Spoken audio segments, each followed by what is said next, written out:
Où là l'idée c'était de vous faire un retour et un focus un peu plus spécifique sur l'endroit de ce qui était identifié comme l'étant l'éco-condition au CNC. Donc je vous présente pas Leslie Thomas, secrétaire générale du CNC, pour nous faire ce petit retour d'expérience sur cet endroit très spécifique, mais qui a aussi beaucoup cristallisé les regards, hein, puisqu'il y avait le mot éco-conditionnalité, donc forcément on l'observait avec encore plus d'attention. Voilà. Qu'est-ce qu'on peut s'en raconter aujourd'hui à un moment d'un premier bilan de cette saison 1 ? Alors, je vais déjà revenir sur... Bonjour à tous, pardon. Je suis ravie d'être là avec vous aujourd'hui. Donc, déjà, je vais revenir juste en introduction sur... avant de préciser ce qu'est la conditionnalité des aides à la fourniture de bilan carbone, je voulais juste un tout petit peu dézoomer. Cette conditionnalité des aides, elle s'inscrit dans un plan action. Gaëtan Bruel, le président du CNC, en a parlé, mais je voulais juste, avec cette slide, revenir sur les éléments structurants de ce plan action. Donc le premier volet, c'était tout ce qui concernait l'Observatoire de la transition écologique. L'idée était de mesurer l'impact de la filière et donc de déterminer d'où on part. Pour pouvoir agir, il faut savoir d'où on part, donc ça, ou d'où on parle.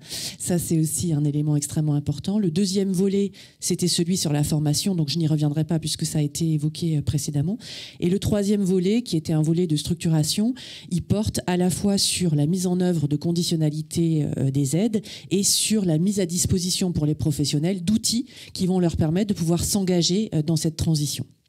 Alors la conditionnalité des aides, je le rappelle pour ceux qui ne connaissent pas la mesure, depuis le 1er janvier 2024, le CNC exige pour les demandeurs, les porteurs de projets, de fournir un double bilan carbone pour les productions qui vont être accompagnées.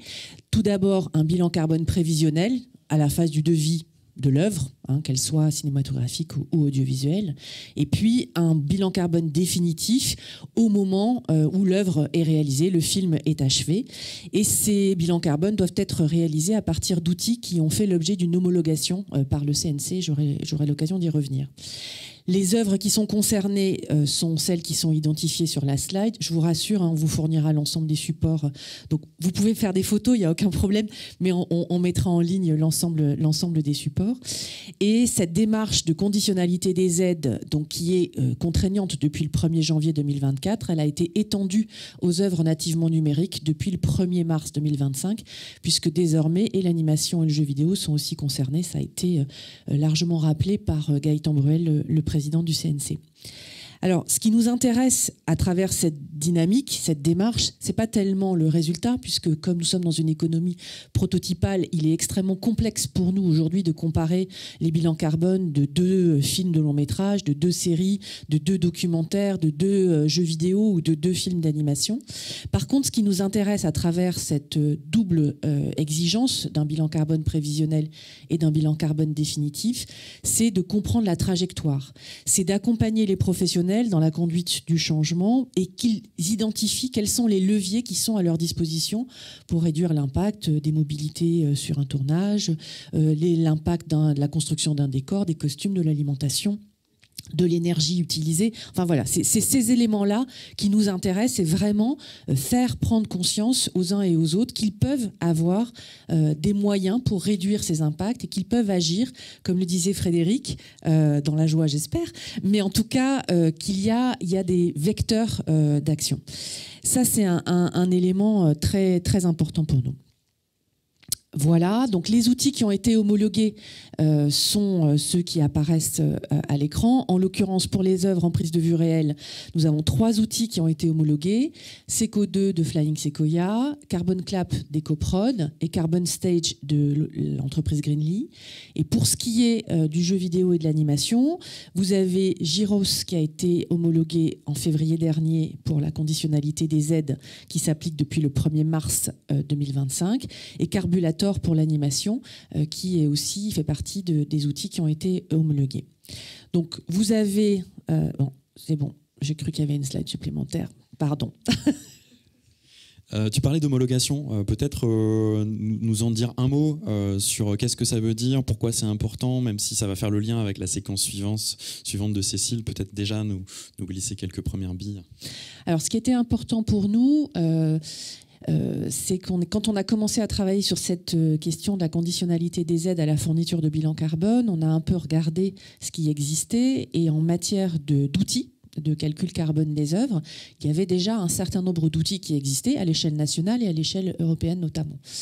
Il était donc complexe pour nous de rentrer dans une démarche de monopole de fait où on aurait identifié un seul et unique calculateur carbone face à des éditeurs qui avaient déjà anticipé et déjà travaillé sur ces questions-là.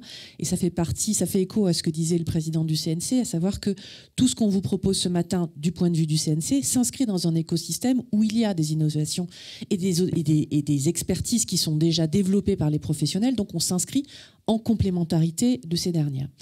Donc l'idée, c'était de pouvoir dire avec l'homologation, on va définir un socle commun, voilà, à l'ensemble des outils. Et comme on avance en marchant et qu'il n'y a pas de règles préétablies, et tu auras l'occasion, Cécile, d'y revenir, ce socle commun, il va forcément évoluer dans le temps, tous les 3 ans. On va faire des actualisations des protocoles d'homologation de manière à pouvoir gagner en solidité, en robustesse, en rigueur scientifique, puisque, vous le verrez, c'est un des enjeux de la présentation de Cécile, on peut tirer un certain nombre d'enseignements de l'existence de ces outils.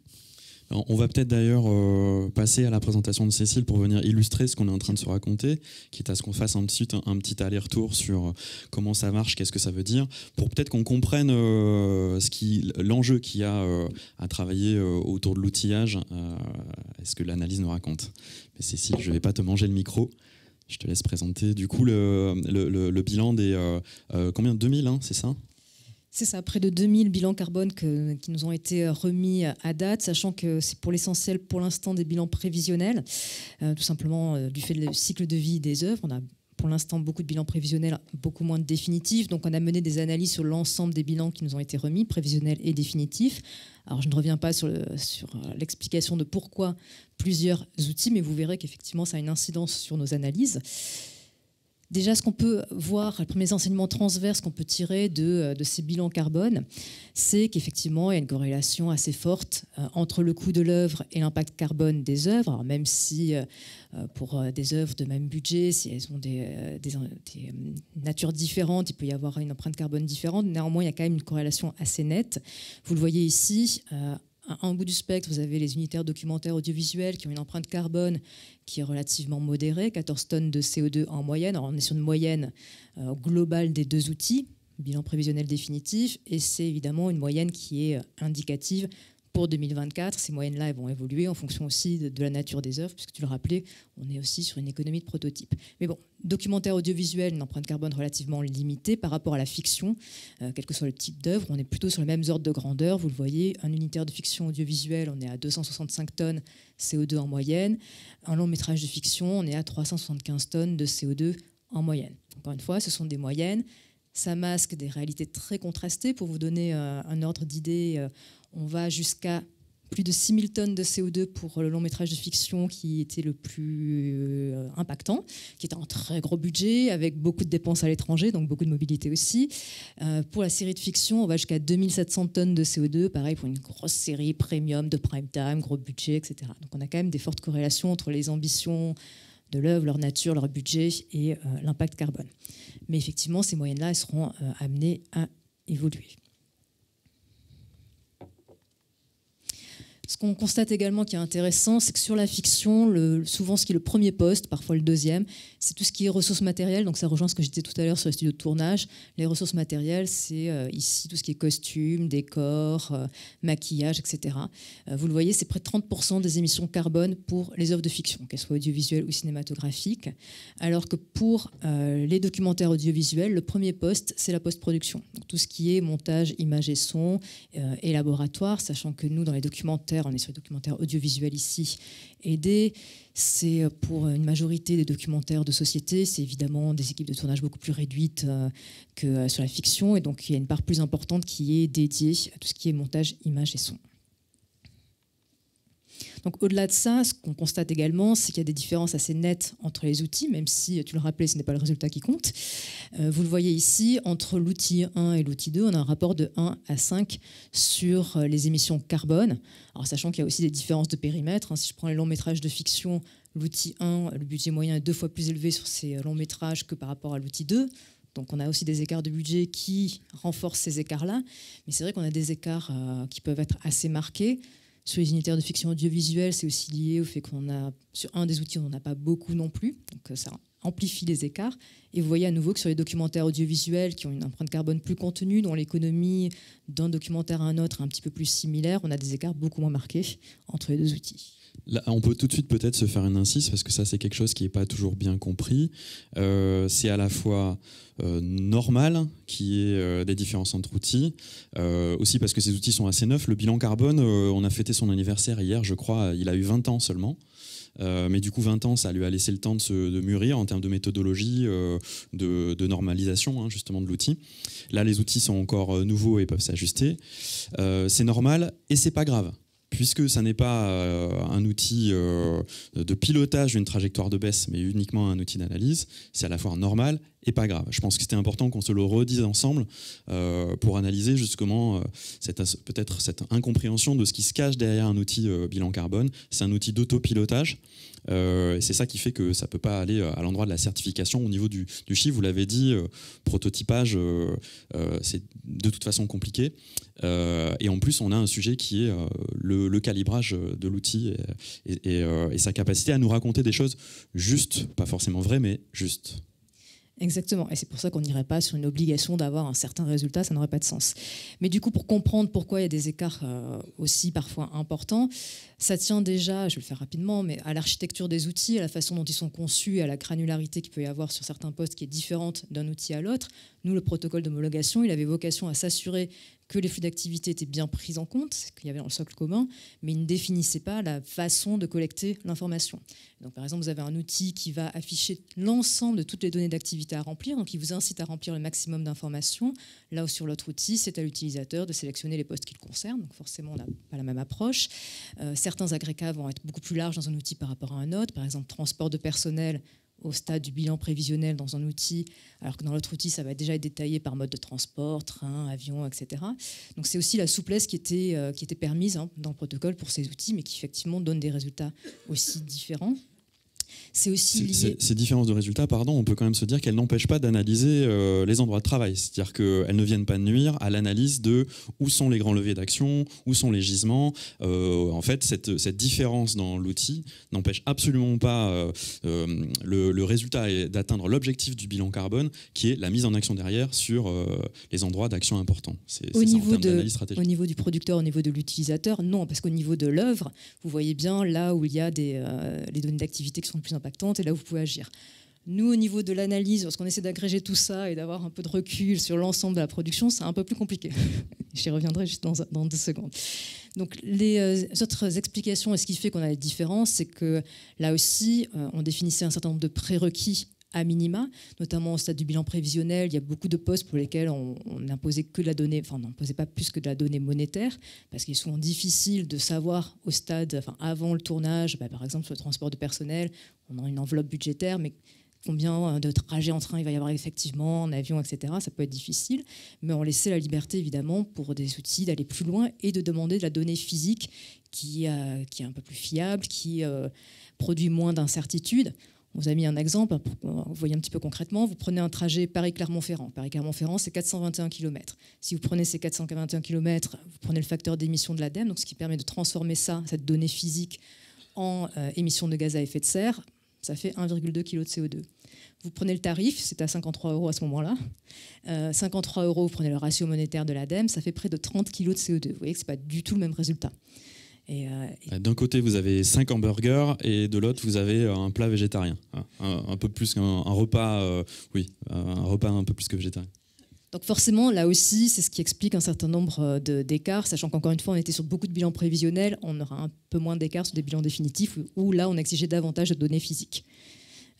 Et aussi, ce qui s'ajoute à ça, le fait que certains peuvent utiliser des facteurs d'émission autres que ceux mis à disposition par l'ADEME, parce qu'ils ont été à la fois reconnus et l'utilisation est justifiée parce qu'ils sont plus précis sur une donnée d'activité qui concerne notre filière. Voilà. Donc ça aussi, forcément, si on n'utilise pas tout à fait la même source, on n'a pas complètement le même résultat. Oui, c'est peut-être ça qu'il faut préciser. Je vous disais que le bilan carbone a 20 ans, donc ça fait 20 ans que les ingénieurs travaillent sur des facteurs d'émission, d'analyse d'impact transversaux, mais à l'endroit des facteurs d'émission beaucoup plus spécifiques à la culture, c'est tout nouveau, donc il y a des endroits d'innovation, hein, des nouveaux facteurs d'émission qui peuvent être construits en fonction de nos propres spécificités. D'où le besoin d'amener de l'harmonisation dans les pratiques. Alors, pour vous rassurer, on a les mêmes problèmes, je parle sous contrôle de Karine aussi qui est dans la salle, mais on a les mêmes problèmes dans absolument toutes les filières. Par exemple, sur les mobilités des publics des musées, on se demande comment on les intègre, comment on les calcule. Est-ce qu'on les calcule dans les règles de l'art du bilan carbone? Et donc, dans ces cas-là, vous avez un bilan carbone du Louvre à 4 millions de tonnes de CO2, donc ça fait 3 JO, pas loin, parce qu'on a intégré l'ensemble des mobilités internationales des publics. Ou est-ce qu'on imagine des ratios de calcul qui seraient un peu plus justes, un peu plus adaptés à nos pratiques et au fait que les publics ne viennent pas spécifiquement pour le musée du Louvre? Et là, vous pouvez vous amuser à toutes sortes de calculs. On a des musées qui se sont dit, tiens, on va calculer au prorata du temps passé. Le japonais a passé 2 heures dans mon musée, il est venu 2 semaines. Du coup, je vais diviser par... voilà. Donc nous, effectivement, on travaille aussi à une logique d'harmonisation, tout secteur, pour essayer de trouver la mesure juste, la bonne manière de regarder, pour que ça soit pas juste on met les problèmes sous le tapis et que ça vienne raconter les choses intéressantes en termes d'analyse d'impact. Voilà. Donc c'est vraiment un sujet qui traverse l'ensemble des champs culturels, ce besoin de calibrer des outils qui sont quand même encore un peu nouveaux pour nous, quoi. Exactement. Et ce qui s'ajoute à ça aussi, c'est qu'il peut y avoir des difficultés à renseigner les bilans carbone, et ça c'est aussi logique, hein, tout le monde est en phase d'apprentissage là-dessus. Donc il peut y avoir aussi, et certains utilisateurs nous l'ont remonté, des difficultés à comprendre certains postes. Par exemple, lorsque vous avez un poste maquillage et un autre qui s'appelle maquillage matière première, c'est un peu pareil, un petit peu difficile parfois de distinguer les deux, même s'il y a une raison pour cela. Il peut y avoir des erreurs de saisie, des postes vides, alors que c'est des données d'activité normalement qui sont indispensables à n'importe quel tournage. Ça peut être un oubli, ça peut être tout simplement le producteur n'a pas su quoi mettre, comment remplir, et donc ne l'a pas fait. Des fois, c'est clairement une erreur. Hein. Quand on a -3 dans le poste animaux, on se dit qu'il y a un sujet. Donc, il y a des choses qu'on peut cleaner, il y a des choses qu'on ne peut pas. Là-dessus... Les ait éliminés. À moins qu'ils les aient éliminés, oui. Qu'ils aient tué 3 animaux, mais alors là, pour le coup, on est très très loin de ce que... On aura peut-être des sujets biodiversité, oui, on aura peut-être des sujets biodiversité, respect du droit des animaux.